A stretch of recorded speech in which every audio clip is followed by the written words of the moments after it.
So it won't be a too long a session. Hopefully we'll have it wrapped up within 30 minutes or so.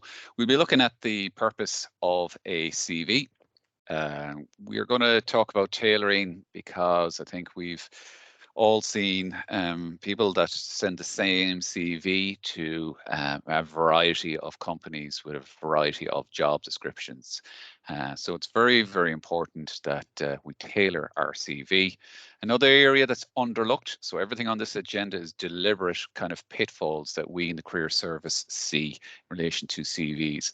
So a lot of people focus on the content and they kind of maybe not as much focus put on the layout or formatting. So we're going to look at that and not forget then the content, the actual text that you're going to put on your CV. I'll have a quick word then on some technology relating to CVs, applicant tracking systems and AI CV platforms, one of which we have ourselves, and I'll talk about that towards the end. That's available to UL students. So basically, when you sit down at your laptop and you put the fingers on the keyboard, it is good to focus the mind. What's the purpose of this exercise? You know, people might say, show my skills, show my education, show my jobs. That's all accurate. But the main theme, the main purpose of your CV is to get you an interview. Okay, to get you a seat, as you see in the picture there, a seat at the table. And the decision to either invite or yes, say yes, no, or maybe is made in less than 30 seconds. So very, very important based on that is page one. And we would have, in my own background is HR and recruitment, we would have said 2/3 down page one, you really have to have won their favor. Okay, so very important, the 2/3 down page one, that you're hitting the mark as regards to job description as they have laid it out. And that's why tailoring is so important. What's influencing that yes, no, or maybe decision? There isn't too much research around this area available, but I'm going to share briefly just some research that was done in the United States by an organization called the Ladders Organization. So they have a different CV format in the States. They have 1-page resume, whereas in Ireland we have a 2-page curriculum vitae. Okay, but this, the image on the screen here is for the US 1-pager. Okay, so what you're seeing here is 2 versions of the same candidate's CV. Okay, the one on the left, the candidate himself or herself wrote, and the one on the right was rewritten by the Ladders organization by some of their CV writing career experts. Okay, they then passed 2 versions of the same candidate CV, although formatted and rewritten differently, to about 30 or 40 recruiters, and each recruiter had eye mapping software as they scanned the CV. Now, what you will see is the darker colors represent where the 40 recruiters' eyes rested most, and then on the first version on the left, you can see they kind of go down the left, the eyes go down, and then they just all lost interest there when they saw a big blob of text. Okay. The difference with the resume on the right is there's shading, there is good use of bold, capitals, bullet. Information is broken up into bullet points. No paragraph is more than 5 lines, and there's also a profile at the start, which is kind of a summary of what they are. A sales pitch. You can see all the eyes kind of read that. Then they read the current role. There was some information about the current role. They went down then to the prior role, and there's a heavy focus at the very bottom of the CV on the right, and that's education. Now, I would suggest the reason for that is, having been a recruiter myself, is when we open up a CV for the first time, we have what we call essential criteria. If you don't have what we have put down as essential, then we don't need to read the rest of your CV. You haven't hit minimum criteria. So I imagine in this example, education, be it a master's or a degree or an MBA or whatever they were looking for, was a minimum criteria. So that's the road, that's a shortcut for the recruiters. They'll go straight to the minimum criteria first. You know, do they have the masters? Do they have the undergrad? Do they have the honors? Do they have, and they'll literally tick that off. If you have that, they'll read a little bit more. If you don't have that, the rest of your CV is not going to be read, because they have about 80, 90, 100 plus, you know, coming in for the same role. Okay, so the learning points from this is formatting. You know, the use, as I said, of shading, the use of capital, not having large chunks of text, using bullet points. You know, you see there, you get the dates are away from the text so that, you know, a recruiter can do a timeline check, etc. We'll go into a lot of this now in a moment. So very important, as the visual says there, that you consider how the CV looks. If it's absolutely perfectly aligned, if every bullet point is where it should be, if every text size is accurate and the same, if the text style is clear, if there's shading and bordering, and it really looks like a really professional produced document, that bodes well. But that's what they look at first. So they make that assumption about you on how it's formatted, and then they start reading. So formatting is more important than you would think. Some tips there in relation to layout and format, some golden rules for CVs. No longer or less than 2 pages. So as I said, in Ireland, the standard, and the UK, is 2-page CV. Okay, we don't actually put photos on our CVs in Ireland. It's a cultural thing, but obviously you could put a LinkedIn URL if you're happy with that, and I'll talk about that in a moment. That has your photo. I know in mainland Europe, the European mainland CVs do have a photo, and a lot of them maybe US resumes. Not currently, I would say, culturally present in Irish or UK CVs. Formatting, be consistent the whole way through your CV. So make sure there's not different font sizes all over the place. You know, you can increase a font size for a section head or something, but then the body text all the way through should be the same. And consider line spacing. Use sans serif font, Calibri or Arial, because they're cleaner and often better readability. Have your font size around 10 or no bigger than 12, as I said, apart from your headings or your name, and just be mindful of the margins, minimum 1 centimeter on all edges. And divide each section into new heading, either in slight or large font, or you could use bold, just to let me know that I'm moving from education to work or whatever. Okay, so now let's have a look at the content. Okay, so I just can't stress enough how important it is to tailor. So the very first thing is to look and have the job description beside you when you're tailoring your CV. So start with the job description. You actually should, you know, metaphorically step into the shoes of the recruiter, highlight keywords, skills, and competencies, and make sure that your skills and competencies match the skills and competencies listed by the employer. Okay. The rules in relation to language and style. It is a formal document, so, you know, less conversational style, that's not the place for it. Some conversational style can be used in LinkedIn, for example, because it sits in social media, but not on your CV. So use short, concise sentences and bullet points. Action-oriented language, so responsible, supervised, managed, researched. Keep watch of your tenses. Are you talking in the past? Are you jumping from past to present, etc.? And adopt what we call the absent first person approach and remove all pronouns. This would be a big one for us. I did this, I did that, I managed. That becomes just managed, okay? And watch the spelling and the grammar, especially when you're editing, re-editing, or if you haven't looked at your CV for a long time, and you've put a good few hours into it, you're going to get tired. You're going to get kind of sick of looking at it, frankly.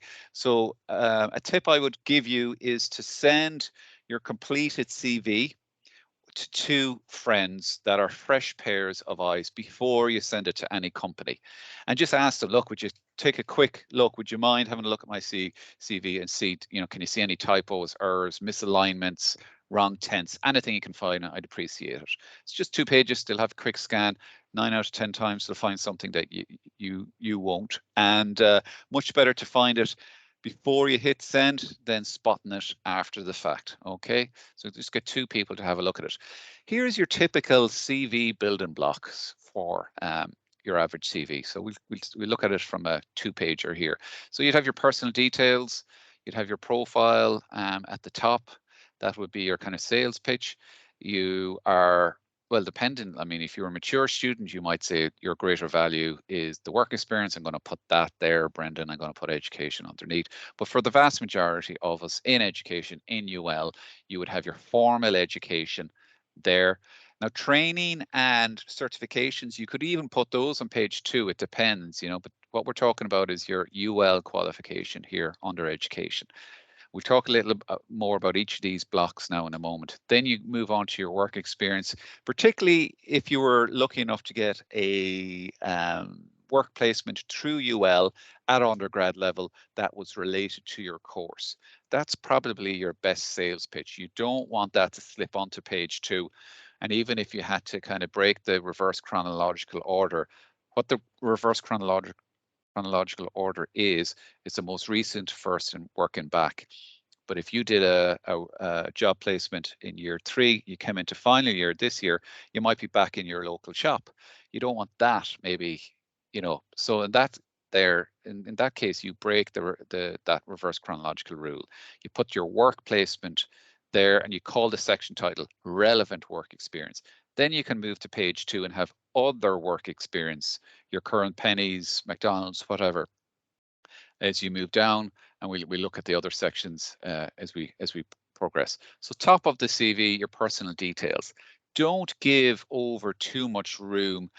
What I mean by that is, double line spacing for each of your address. You have 3 lines devoted to just your postal address, and everything is stacked on top. I've seen CVs where literally half the page is taken over with personal details. This information is required, but has no bearing on whether you get an invite for interview. That yes, no, or maybe.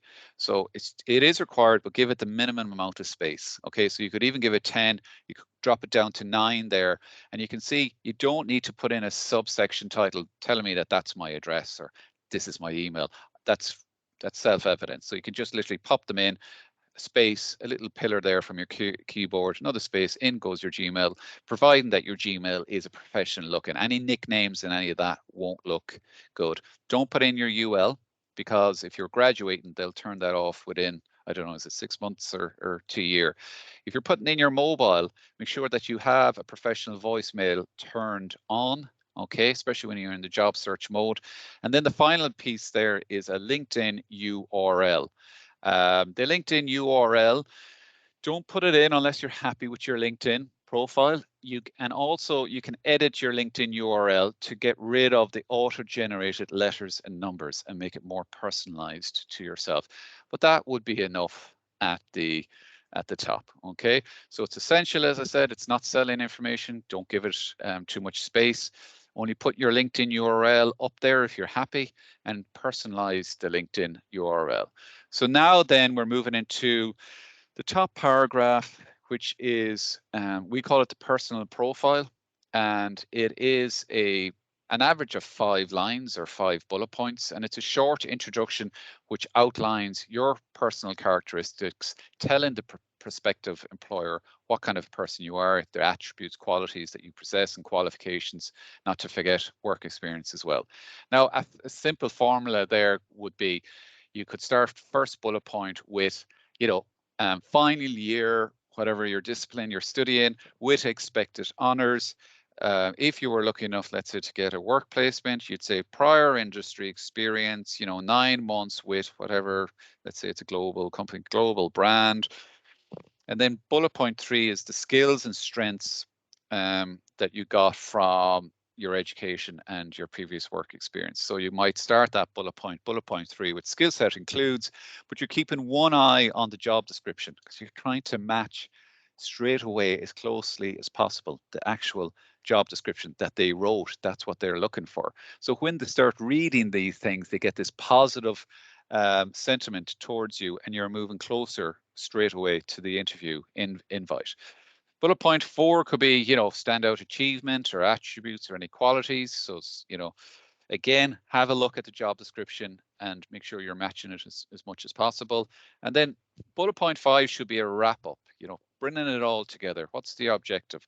Why is the CV at their door? So you could say your objective is to join, let's say, a global engineering leader in medtech, and your aim is to build a successful engineering career and add immediate value, for example. So nice, sharp, short, and punchy.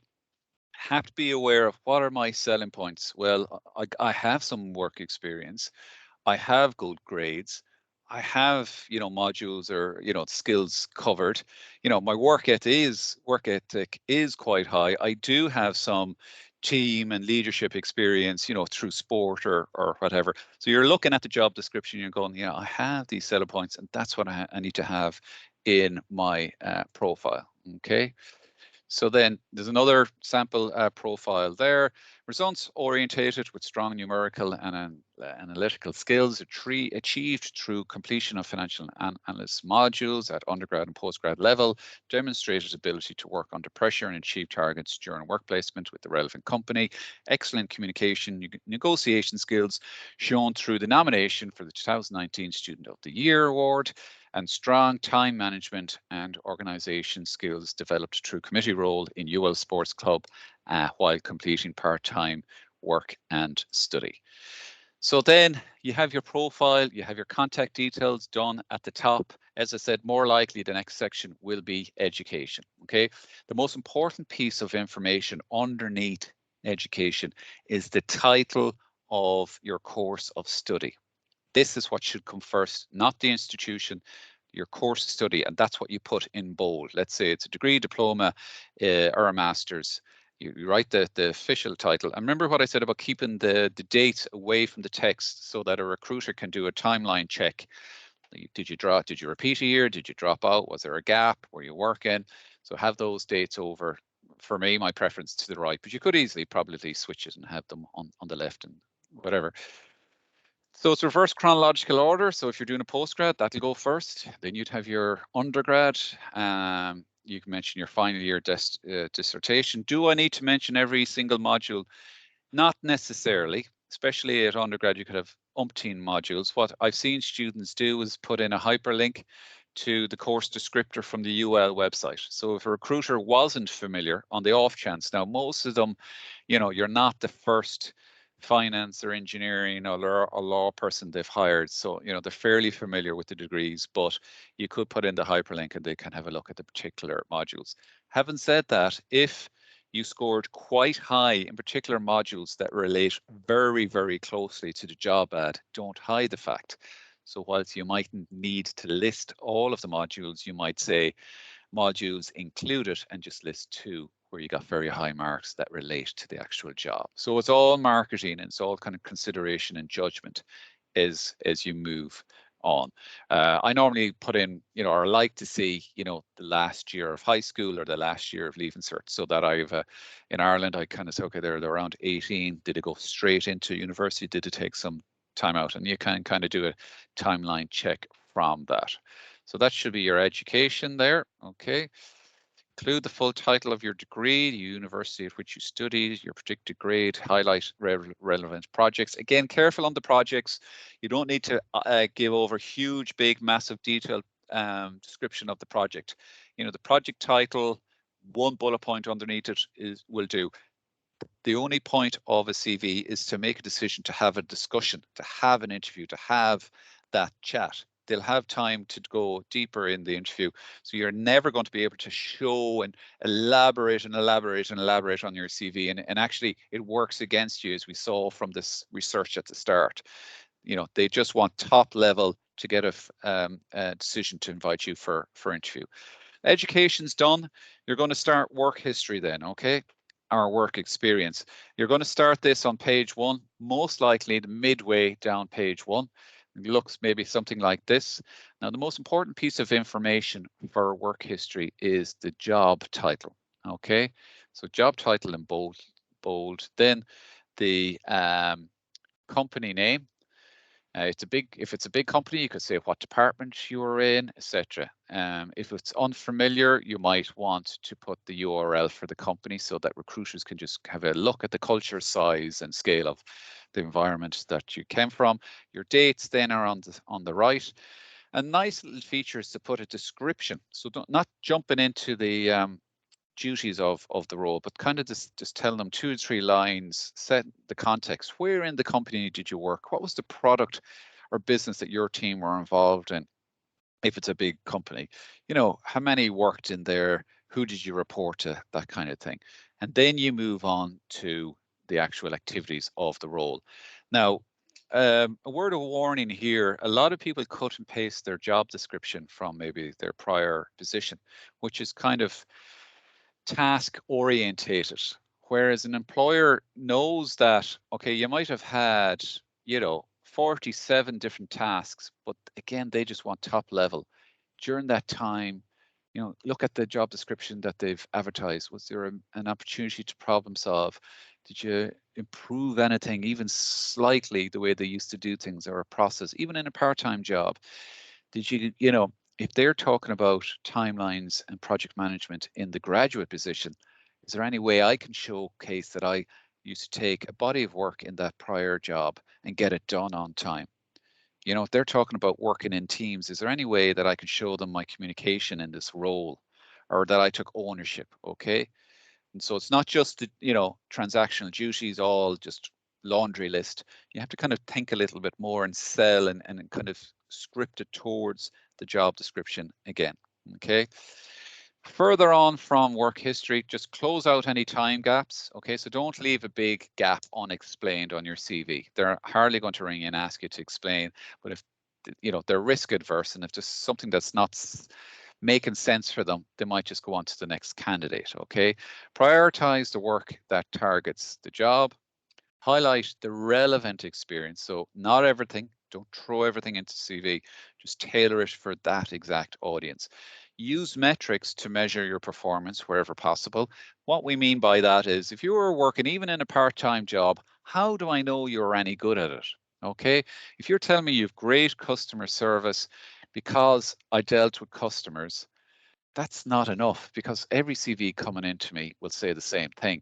But if you say, let's say you're in a call center or something, and you could get a metric and you say, look, out of my team of 5, I was the top performer in the last 2 months of that role or throughout that role. Recruiters zone in on those things straight away because you just have made their job simple. Obviously, high performer there. They've put some clear evidence in that they move closer to an interview than the obscure descriptions from the other CVs. So you see how that works. Keywords are critical. Match the words as much as possible from the job description that you're targeting. So let's say you move on, then you're finishing off your work history around about the first half of page 2. And then this is additional information after all of these sections. We call it, as it says there on the box, additional information. This could be community voluntary interests, any awards or recognition, and basically any other relevant information, work or otherwise, that just doesn't seem to fit on any page. Basically, this is the catch-all area for relevant information that does not fit on the CV. Okay, so that's additional information section. And then you're down to the latter end of page 2, and it's the interest section. Probably one of the more overlooked areas, because you might think, well, look, they're only interested in my education and my work experience. This is kind of maybe a little bit fluff. And you'd be wrong, because with a lot of students looking the same coming out of university, similar CVs, similar part-time jobs, similar experiences, particularly graduate employers are looking to differentiate them, and they very often will look in at the interests. In fact, when I used to train hiring or junior hiring managers in multinationals where I worked before, I used to train them how to do interviews, and particularly for graduate interviews, we would train them to start the interview on light topics, not on accountancy, not on modules, but just on a light-hearted topic. Why? Because science showed that a candidate that was put at ease will give us better information, particularly a graduate who has not much interview experience. We need to even focus more on their interests. So we'll ask them, and so you sit down, virtual or in person, and chances are they will go to this section first. They say, you like to swim, Brendan, you like to go to the gym, can you tell us about that? And they're just literally warming you up, getting you ready.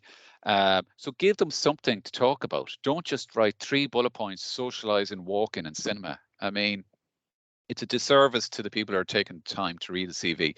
So give them little section titles like that, map it out, maybe 2 or 3 lines under each.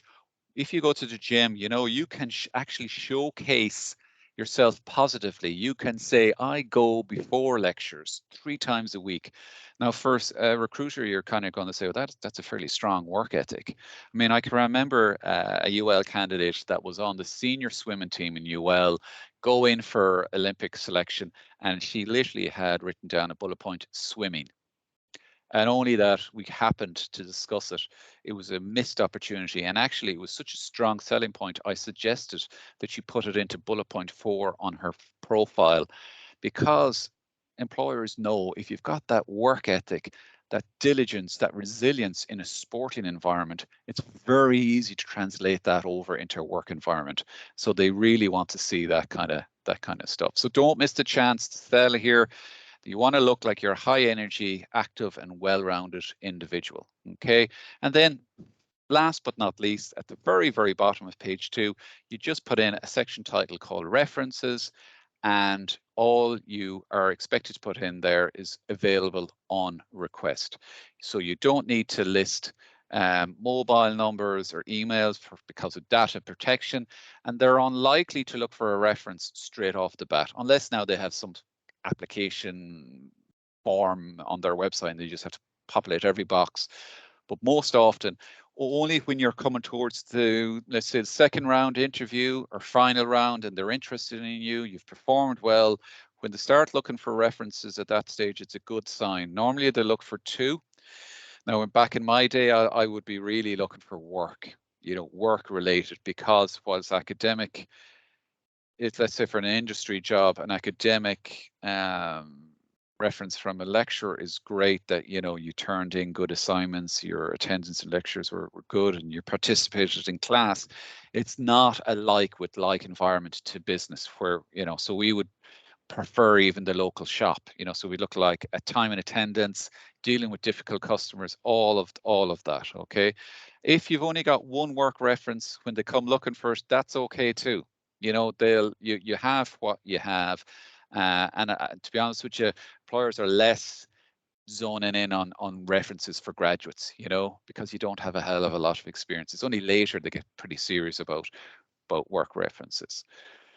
Okay, just then to mention, we have our own CV guide PDF. You can get it on the UL website. A lot of the information I've given today is on that. There's a URL there as well. Some blunders mistakes that we come across in the career service. Career from CVs. Career objective to broaden my horizontals. That was from a BSc nursing student. Sings regularly at weddings and funerals. And that was from a BA Irish music and dance student. BA in pubic administration from a BA in public administration student. Bachelor spelt as in the tin of beans from a BSc in physiotherapy student. And collage, which is a common one instead of a college. 2 pairs of eyes when you're tired and you're trying to hit deadlines to submit a CV. You don't want these mistakes to just bring you down.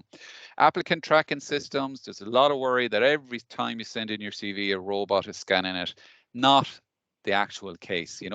Tends to be used for larger recruitment campaigns where there's hundreds of thousands of students going for the same company or the same job. Okay, we have a student AI artificial intelligence CV platform that's free for all UL students. It's called CareerSet. The URL is there. You enter in your UL credentials to get in, and it'll score your CV. Or if you have the job description and the CV, you can put both up and it'll tell you how closely you're matching based on all the stuff we just talked about there, targeting, tailoring it to the job description. Don't do that straight away. bring in all that we've done and covered in the session, look at the CV guide, then upload it to CareerSet. And that brings us to the end of our session today. Hopefully you found that useful. If anybody has any questions,